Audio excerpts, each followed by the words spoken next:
जब हम teaching learning की बात करते हैं ना, शिक्षा अधिगम की बात करते हैं, तो बिना भाषा के, बिना लैंग्वेज के टीचिंग लर्निंग प्रोसेस हो ही नहीं सकता। क्योंकि भाषा ही एक माध्यम है जिसके द्वारा क्लास में टीचर और बच्चे एक दूसरे के साथ कनेक्ट करते हैं, एक दूसरे के साथ जुड़ते हैं और टीचिंग लर्निंग होता है। और अगर भाषा ही नहीं होगी, लैंग्वेज ही नहीं होगा, तो फिर टीचिंग लर्निंग प्रोसेस का कोई मतलब नहीं रह जाता। तो आज के इस वीडियो में लैंग्वेज अक्रॉस द करिकुलम में हम बात करने वाले हैं language and teaching learning process. इसके हम कंसेप्ट को समझेंगे, प्रिंसिपल्स को समझेंगे, गोल्स को समझेंगे, एडवांटेजेस एंड लिमिटेशंस की हम बात करेंगे। तो वीडियो को आखिरी तक देखिए और वीडियो कैसा लगा कमेंट करके जरूर बताइए। तो वीडियो को हम शुरू करते हैं।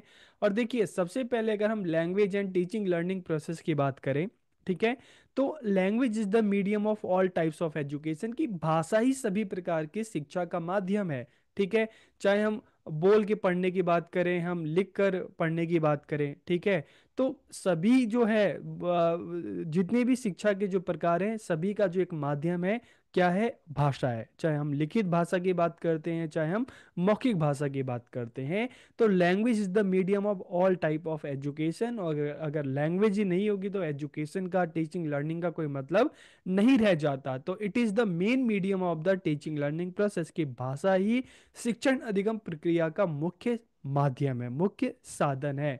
इसके बिना शिक्षण अधिगम प्रक्रिया संभव नहीं है। Without it the teaching learning process is not possible.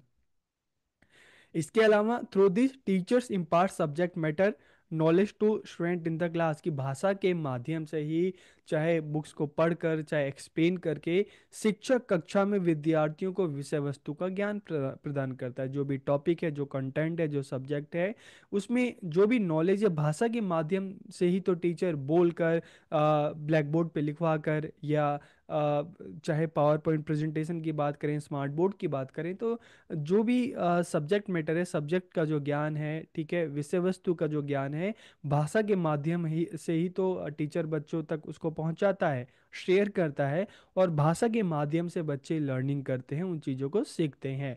तो through language student acquire knowledge by writing, reading and listening, की भाषा के द्वारा ही विद्यार्थी लिखकर, पढ़कर, सुनकर ज्ञान को ग्रहण करते हैं। तो इसलिए the teaching learning process cannot be imagine without language, की भाषा के बिना, लैंग्वेज के बिना हम टीचिंग लर्निंग की कल्पना ही नहीं कर सकते। ठीक है, देखिए, हमारी जो भाषा है, अगर हम इस पृथ्वी पे रहने वाले सभी प्राणियों की बात करें, तो इंसान के पास क्या है, समृद्ध क्या है, भाषा है। ठीक है, बाकी जानवरों को आप देखेंगे, जीव जंतुओं को देखेंगे, उनके पास भाषा नहीं है। वो अपनी चीज़ों को उतने अच्छे से एक्सप्रेस नहीं कर सकते जितने अच्छी चीज़ों से जो मनुष्य है, इंसान है, अपनी बातों को दूसरों तक पहुंचा सकता है, दूसरों की बातों को आराम से समझ सकता है। ठीक है, तो भाषा के बिना शिक्षण अधिगम प्रक्रिया की कल्पना ही नहीं की जा सकती। और अब अगर हम टीचिंग लर्निंग प्रोसेस की बात करें, इस प्रक्रिया की बात करें, तो आपको, आप सबको भी पता है कि जब हम टीचिंग की बात करते हैं, तो टीचिंग में क्या होता है, क्लास में हम देखते हैं टीचर जो है बच्चों को जो भी सब्जेक्ट है, जो भी कंटेंट है, ठीक है, उसके बारे में बच्चों को पढ़ाता है, उसके बारे में बताता है। तो teaching is considered as the act of imparting instruction knowledge to the learners in the classroom situation. आपको पता है, ठीक है, कि शिक्षण को कक्षा की स्थिति में शिक्षार्थियों को निर्देश देने का कार्य माना जाता है। और जब हम लर्निंग की बात करते हैं, ठीक है, तो लर्निंग में क्या होता है, learning can be defined as the activity और प्रोसेस ऑफ गेनिंग नॉलेज। कौन गेनिंग नॉलेज गेन कौन कर रहा है, बच्चे कर रहे हैं, स्टूडेंट कर रहे हैं। ठीक है, तो learning can be defined as the activity और प्रोसेस ऑफ गेनिंग नॉलेज और स्किल बाय स्टडिंग, प्रैक्टिसिंग और एक्सपीरियंसिंग समथिंग, की नॉलेज क्या है, जो लर्निंग की बात करते हैं तो गेनिंग नॉलेज है। और बच्चे नॉलेज किस तरह से गेन करते हैं, पढ़कर, प्रैक्टिस करके, एक्सपीरियंस है। ठीक है, तो अधिगम को किसी चीज का पठन, अभ्यास या अनुभव करके ज्ञान या कौशल प्राप्त करने की गतिविधि या प्रक्रिया के रूप में परिभाषित किया जा सकता है, उसको जाना जा सकता है। इसके अलावा teaching learning process is a joint process. जब हम टीचिंग लर्निंग, देखो, आपको टीचिंग पता चल गया, लर्निंग पता चल गया, और जब हम टीचिंग लर्निंग की बात करते हैं, टीचिंग लर्निंग प्रोसेस की बात करते हैं, तो teaching learning process is a joint process, जहाँ पे टीचिंग भी हो रही है, लर्निंग भी हो रही है। क्लास की बात करते हैं, टीचर बच्चों को नॉलेज शेयर कर रहा है, उनको बता रहा है, उनको सिखा रहा है, और बच्चे चीज़ों को सीख रहे हैं। तो क्लास में क्या है, टीचिंग लर्निंग प्रोसेस दोनों साथ साथ हो रहे हैं। टीचर बच्चों को बताता है, बच्चे उस बारे में क्वेश्चन पूछते हैं, अपने जो भी डाउट्स हैं उसको उसको क्वेश्चन के माध्यम से पूछते हैं। तो इस तरह से क्लास में टीचिंग लर्निंग प्रोसेस चलता है। तो in this the teacher analysis the teaching needs, formulates the teaching objective and uses new teaching learning strategies to impart knowledge। तो टीचर क्या कर रहा है, ठीक है, सबसे पहली चीज को समझ रहा है ना कि टीचिंग नीड्स क्या है, क्या टॉपिक है, क्या कंटेंट है बच्चों को पढ़ाना है, ठीक है।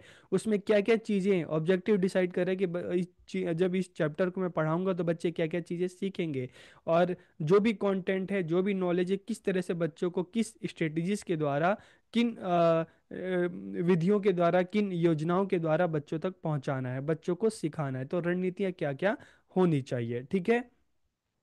और उसके बाद in the process of teaching and learning the teacher imparts knowledge to the student who receive it. की शिक्षण अधिगम की प्रक्रिया की बात करते हैं तो शिक्षक ज्ञान ग्रहण करने वाले विद्यार्थियों को ज्ञान प्रदान करता है। तो दोनों ही चीज़ें चल रही है, टीचर पढ़ा रहा है, बच्चे पढ़ रहे हैं, ठीक है, टीचिंग भी हो रही है, लर्निंग भी हो रही है। तो इसलिए जब हम टीचिंग लर्निंग प्रोसेस की बात करते हैं ना, तो this process will be successful only with equal two way communication. की यह प्रक्रिया तभी सफल है, तभी हम कहेंगे सफल है, जब टीचर पढ़ाए और बच्चा भी पढ़े, बच्चा भी सीखे, तभी तो टीचिंग लर्निंग प्रोसेस होगा, ठीक है। तभी तो टीचिंग लर्निंग होगी। सिर्फ टीचर पढ़ा रहा है, बच्चे नहीं सीख रहे, तो टीचिंग है, ठीक है। लेकिन बच्चे भी सीख रहे हैं तो हम क्या कहेंगे इसको, टीचिंग लर्निंग प्रोसेस तो एक तभी सफल मानी जाएगी कि जब टू वे कम्युनिकेशन होगा, इक्वल टू वे कम्युनिकेशन होगा। ये नहीं कि सिर्फ टीचर बोलता जा रहा है, बच्चे सिर्फ सुन रहा है, ठीक है। तो यहाँ पर आपको टीचिंग लर्निंग प्रोसेस समझ में आ गया होगा। अगर हम इसके प्रिंसिपल्स की बात करें तो देखिए यहाँ पर आपको दो चीज़ें समझना बहुत जरूरी है। पहली बात क्या है, भाषा, लैंग्वेज, और दूसरा टीचिंग लर्निंग प्रोसेस, ठीक है। तो teachers mastery over language and subject, की टीचर की भाषा पर भी मास्टरी होनी चाहिए। भाषा पर मास्टरी होने का मतलब क्या है कि टीचर जो भी कंटेंट है, ठीक है, जो भी सब्जेक्ट है, ठीक है, बच्चों को अच्छे से बता सके, ठीक है, बच्चों के लेवल के हिसाब से, बच्चों के अंडरस्टैंडिंग के हिसाब से एक अच्छी भाषा का प्रयोग करके जो भी ज्ञान है वो बच्चों तक पहुंचा सके, बच्चों को बता सके, बच्चों को सिखा सके। आपने देखा होगा ना क्लास में टीचर काफ़ी होते हैं, लेकिन आपको हर टीचर का पढ़ाया समझ में नहीं आता, कुछ ही टीचर का पढ़ाया समझ में आता है। कारण क्या है, उनकी अपनी भाषा, उनका अपना सिखाने का तरीका, उनका अपना बोलने का तरीका, टीचर का बच्चों को समझाने का तरीका। तो इसलिए टीचर की मास्टरी अपनी भाषा पे भी होनी चाहिए, जो बोल रहा है, ठीक है, और सामने वाला किस भाषा से में समझेगा, तो सामने वाले की हिसाब से, ठीक है, सामने वाले की नॉलेज के हिसाब से, उनके ज्ञान के हिसाब से टीचर भाषा का प्रयोग करे। और उसको अपने सब्जेक्ट की नॉलेज होनी चाहिए, ठीक है, सब्जेक्ट की नॉलेज होगी, और उस नॉलेज को कैसे टीचर बच्चों तक पहुंचाएगा, भाषा के माध्यम से, ठीक है। तो टीचर की जो भाषा है, टीचर के जो पढ़ाने का तरीका है, ठीक है, उसी के द्वारा बच्चे अभिप्रेरित होते हैं, बच्चों में सब्जेक्ट के प्रति रुचि, इंटरेस्ट आता है, ठीक है। स्कूल में काफ़ी सारे सब्जेक्ट पढ़ाए जाते हैं, लेकिन आपसे पूछोगे कि आपका फेवरेट सब्जेक्ट क्या है, तो आप अलग अलग सब्जेक्ट के नाम बताएंगे। कारण क्या है, कोई भी सब्जेक्ट आपका फेवरेट क्यों होता है, क्योंकि उसको पढ़ाने वाला टीचर उसको किस तरह से आपको पढ़ाता है, ये मायने रखता है, ठीक है। तो इसलिए टीचर के पढ़ाने के तरीके के कारण ही आप मोटिवेट होते हो किसी भी सब्जेक्ट को पढ़ने का, आप उसमें इंटरेस्ट लेते हो, रुचि लेते हो, और धीरे धीरे वो आपका सब्जेक्ट फेवरेट बन जाता है, ठीक है। Development of student communication skill. और जब हम क्लास में टीचिंग लर्निंग की बात करते हैं, लैंग्वेज की बात करते हैं, तो देखिए जब टीचिंग लर्निंग है तो उसमें लैंग्वेज का प्रयोग होता ही होता है। टीचर बच्चों को ज़्यादा से ज़्यादा मौके दे क्लास में बात करने के लिए, बोलने के लिए, अपनी राय रखने के लिए। तो इससे क्या होता है, लगातार जब टीचर बच्चों में संवाद होता है, बच्चों बच्चों में संवाद होता है, तो इससे बच्चों की जो कम्युनिकेशन स्किल होती है अच्छी होती है। कोऑपरेटिव लर्निंग, क्लास में टीचिंग लर्निंग प्रोसेस की बात करते हैं, लैंग्वेज की बात करते हैं, तो सब साथ में मिलकर एक दूसरे की सहायता से सीखते हैं, और लगातार प्रैक्टिस होनी जरूरी है, ठीक है। तो इसके सिद्धांत हैं। और अगर हम ऑब्जेक्टिव की बात करते हैं, गोल्स की बात करते हैं, लक्ष्य की बात करते हैं, एम्स की बात करते हैं, तो to enable learners to express their ideas, के शिक्षार्थियों को अपने विचारों की अभिव्यक्ति में सक्षम बनाना। मान लो बच्चा साइंस पढ़ रहा है, बच्चा लैंग्वेज पढ़ रहा है, बच्चा सोशल साइंस पढ़ रहा है, बच्चा संस्कृत पढ़ रहा है, बच्चा इंग्लिश पढ़ रहा है, तो अगर अलग अलग सब्जेक्ट के बारे में अगर आप बच्चों को बता रहे हैं, बच्चों को सिखा रहे हैं, ठीक है, तो उस सब्जेक्ट की जो नॉलेज है बच्चा कैसे बोलेगा, भाषा के माध्यम से ही बोलेगा ना। तो इसलिए बच्चों को इस तरह से सक्षम बनाना है, उसको मोटिवेट करना है ताकि बच्चे अपने विचारों को अभिव्यक्त कर सके। जो भी उसकी नॉलेज है, जो भी ज्ञान है, जो भी एक्सपीरियंस है, उसको अपने विचारों को अभिव्यक्त कर सके, एक्सप्रेस कर सके। To enable learners to communicate, कि शिक्षार्थियों को संवाद करने में सक्षम बनाना। और सक्षम कब होगा, जब क्लास में टीचिंग लर्निंग की जो हम बात करते हैं ना, तो वहाँ पर बच्चों को ज़्यादा से ज़्यादा टीचर मौके देगा बातों को बोलने का, अपने विचारों को रखने का, तभी वो संवाद करने में सक्षम होंगे। और इस तरह की एक्टिविटी कराएगा, डिबेट है, चाहे डिस्कशन की हम बात करते हैं, ठीक है। To develop learners cognitive abilities through language, कि भाषा के माध्यम से, देखिए जब हम भाषा की बात करते हैं ना, तो यहाँ पे सोचना, विचारना, समझना, सामने वाले की बातों को सुनकर उसको रिप्लाई करना या क्वेश्चन पूछना, तो इससे क्या होता है, जो ये मेंटल प्रोसेस होता है ना, जिसमें सोचना, विचारना, सामने वाले को सुनना, सुनकर आंसर करना, क्वेश्चन करना, तो ये सारी कोग्निटिव एबिलिटीज है, तो दिमाग से संबंधित जो क्रिया है, तो इन क्षमता का विकास होता है कैसे, भाषा के माध्यम से। To teach learners through conversation, की बातचीत के माध्यम से। देखिए क्लास में बच्चों को समझाने का, पढ़ाने का एक बहुत अच्छा तरीका है, ठीक है, ये नहीं कि सिर्फ रटाओ, रटाने के साथ साथ क्या है, टॉपिक से रिलेटेड जब आपस में डिस्कशन होता है, बातचीत होती है, सब एक दूसरे के साथ अपनी नॉलेज को शेयर करते हैं, तो ये भी एक अच्छा तरीका होता है, ठीक है। जहाँ पर बच्चों की भाषा की भी बात करते हैं, सब्जेक्ट की भी बात करते हैं, दोनों का जो ये नॉलेज है, ठीक है, वो अच्छा होता है, बच्चे अच्छे तरीके से अपने आप को एक्सप्रेस कर सकते हैं, बच्चों की नॉलेज भी इनहेंस होती है। तो to teach learners through conversation, की बातचीत के माध्यम से शिक्षार्थियों को पढ़ाना। इसके द्वारा to create a positive learning environment, classroom का जो एनवायरनमेंट है उसको एक सकारात्मक बनाना, उसको पॉजिटिव बनाना। अच्छा एनवायरनमेंट होगा तभी बच्चे अच्छे से पढ़ सकेंगे, समझ सकेंगे, और जो टॉपिक है, जो कंटेंट है, उसके साथ खुद को जुड़ा हुआ महसूस कर सकेंगे। To relate language learning to life, की भाषा अधिगम को जीवन से जोड़ना। देखिए भाषा हमारे जीवन का एक बहुत ही मुख्य हिस्सा है, ठीक है। भाषा के बिना हम एक अच्छे जीवन की कल्पना नहीं कर सकते, तो इसलिए to relate language to life, कि जो भाषा है उसको अपने जीवन से जोड़ना, बच्चों के जीवन से जोड़ना, बच्चों को बताना कि भाई इस भाषा का आपके जीवन में क्या काम है। इसलिए बच्चों को जब, देखिए लैंग्वेज की महत्व को अगर आप बच्चों को बताओगे, बच्चों को क्लास में बिल्कुल ये नहीं कि बच्चा क्लास में चुपचाप रहे, नहीं, बच्चों को ज़्यादा से ज़्यादा अवसर देना है। आप बच्चा जितने भाषा का ज़्यादा अच्छे से चाहे लिख कर बोल कर प्रयोग करेगा ना, उतना उसकी भाषा भी अच्छी होगी और उसकी जो सब्जेक्ट नॉलेज वो भी अच्छी होगी। To provide conceptual understanding to learners, की विद्यार्थियों को वैचारिक समझ प्रदान करना। वैचारिक समझ कब प्रदान होगा, कंसेप्चुअल नॉलेज कब होगा, जब आप बच्चों को सोचने का, विचारने का मौका देंगे, उनको प्रॉब्लम सॉल्व करने की अपॉर्चुनिटी देंगे, उनको अवसर देंगे, ठीक है। To develop critical thinking abilities in learners, की बच्चों को यहाँ पर भी देखना, सोचना, विचारना, आलोचनात्मक सोच, कि अगर आप किसी टॉपिक के बारे में चर्चा कर रहे हो तो उस टॉपिक में क्या चीज़ें अच्छी हैं, क्या चीज़ें अच्छी नहीं है। तो इस तरह की जो एबिलिटीज़ है, सोचने की जो क्षमता है, आलोचनात्मक सोच है, थिंकिंग एबिलिटीज है, बच्चों में डेवलप करना। इन्हीं के माध्यम से बच्चों की भाषा भी अच्छी होगी और क्लास में टीचिंग लर्निंग भी अच्छी होगी, बच्चे अच्छे से लर्न करेंगे।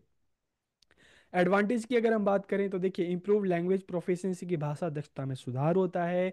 इंक्रीज लर्नर्स मोटिवेशन, शिक्षार्थियों की प्रेरणा में वृद्धि होती है। और इंप्रूव ब्रेन फंक्शन, की मस्तिष्क की कार्य प्रणाली में सुधार होता है, ठीक है।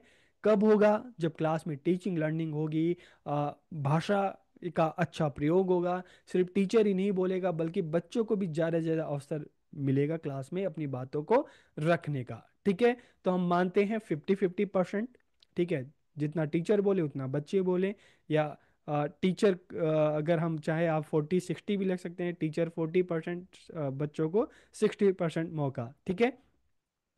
तो helps to understand different subject, विभिन्न विषयों को समझाने में सहायक। तो भाषा ये एक ऐसा माध्यम है जिसके माध्यम से आप अलग अलग विषयों को समझा सकते हैं, बता सकते हैं, और उनके बारे में बच्चे की क्या नॉलेज है, क्या ज्ञान है, आप पता कर सकते हैं। हेल्प्स डेवलप क्रिटिकल थिंकिंग, की आलोचनात्मक सोच का विकास होता है। इम्प्रूव्स लर्निंग, बच्चे के सीखने में सुधार होता है। देखिए क्लास में जब आप बच्चों को ज़्यादा से ज़्यादा मौके देंगे ना, तो उनकी लर्निंग इंप्रूव होगी और दबे दबे से महसूस नहीं होंगे, बल्कि क्लास, खुद को क्लास से कनेक्ट करेंगे, खुद को क्लास का एक मेंबर समझेंगे, ठीक है। बिल्ड कनेक्शन विद क्लासमेट्स, की भाषा के माध्यम से ही, चाहे आपके क्लासमेट्स के साथ आपका संपर्क स्थापित हो, चाहे क्लास में और स्कूल में और बच्चों के साथ, टीचर के साथ, तो भाषा ही एक माध्यम है। जहाँ पे आपका दूसरों के साथ एक अच्छा कांटेक्ट भी होता है, ठीक है, बातचीत भी होती है, आपके ज्ञान में भी वृद्धि होती है, आपकी बोलने समझने की जो क्षमता है, जो कौशल है, उसका भी विकास होता है। तो कोलेबरेटिव लर्निंग, सहयोगी शिक्षण, अधिगम, जहाँ पे सब एक दूसरे के साथ मिलकर चीज़ों को सीख रहे हैं, ठीक है। लिमिटेशंस की बात करें तो देखिए, अगर हम भारत की बात करें, ठीक है, तो लैंग्वेज बैरियर्स, भाषा संबंधी बाधाएं, आपके घर की कुछ और भाषा है, ठीक है, मदर टंग कुछ और है, जिस एरिया में आप रहते हैं वहाँ पे भाषा कुछ और है, स्कूल में जाते हैं तो फिर दूसरी भाषा मिलती है। तो कई बार ये लैंग्वेज बैरियर के वजह से भी ना बच्चे विषयों को जान नहीं पाते, विषयों को ठीक से समझ नहीं पाते। आपके साथ भी इस तरह की प्रॉब्लम हुई होगी कि आप रहते किसी और एरिया से हैं, ठीक है, आप माइग्रेट होके किसी दूसरे स्टेट में गए, वहाँ की भाषा अलग, स्कूल में गए तो फिर अलग भाषा। तो भाषा के कारण ही ना, भाषा संबंधी जो बाधाएं हैं, अगर अलग अलग भाषाएं होती हैं तो बच्चों को सीखने में बहुत समस्याओं का सामना करना पड़ता है। तो इससे क्या होता है, फियर ऑफ मेकिंग मिस्टेक, गलतियां करने का डर होता है कि मैं सही से नहीं बोल पाऊंगा, सही से नहीं पढ़ पाऊंगा, तो लैक ऑफ मोटिवेशन, प्रेरणा की कमी होती है, ठीक है।